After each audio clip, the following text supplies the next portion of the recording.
Okay, you said there's very little wiggle room, and I'm going to start from that. Okay, I'm going to accept that that admission. And so yes, because it's true what I've said. The problem is it still seems confusing, and how can it be the same system anyway, even though I said what I said? Well, what has to change, the difference between it seeming confusing and seeming straightforward, and the transition that happens, is I invoke a different conception of to be and what it means to say that something, is itself.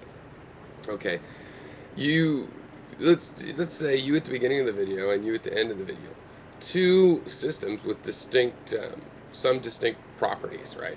The energy in the system has changed and various things like this. Okay, but you are going to tend to think classically that it's like a series of points, like a series of property changes, but it isn't. There is no such thing as a point. You don't get to stop time.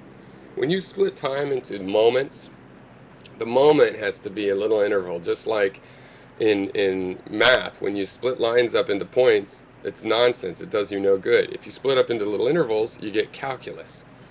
Okay. You don't get to pretend that time stops, right?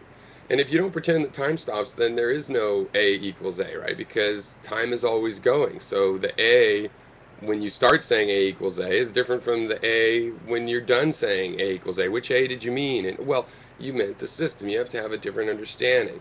To be merged with the idea that there's always change, that time is always going on, you don't get to pretend time stops or is stopped or can stop. You have a continuous an idea of continuity, because these are intervals. The interval is the connection. It's made up not of the points, but of the connections between the points. The points are abstractions, the connections are real, and the connections are what provide the continuity, and therefore the continuity is real. Okay, and so when you say that something is itself, you always mean that it is a system you've identified. Look, even an electron, which is very consistent, has a very specific set of properties, and they are what they are, right? Okay, but it's really a bundle of energy. We know that. It can be broken down into energy. It's a system of energy. Even something that sits still and looks like a stone, well, it's really a system of energy. It's a system that has a robust or consistent, state, so that it looks consistent. Its behavior is consistent, but it's always behavior that we're talking about. When we conceive of a behaviorless idea, that just all the things there in time, okay, that system, you, that abstract instant, the beginning of your video, you, all of the location of all your electrons and your cells and everything, that moment, that's not a system. That's just a bunch of things. The system has to do with their interaction. There is no escaping time. When you start to think in your mind that you can abstract it to the point where you've taken time out of your abstraction and it's just a state, that's not a system. Systems involve time. You have to have time to have systems, and everything is a system. You need to put time in all of your thinking. And if you do that, then you'll see, well, it's this continuity, and you think, well, how could we get the continuity? Because we start with intervals of time. It's the point abstraction that is the unreal abstraction. In life, as babies and just cognitive creatures, we have chunks of time. We have perception of time. Everything that we experience is portrayed and mapped to a concept of time and the speed of the flow of time and everything else.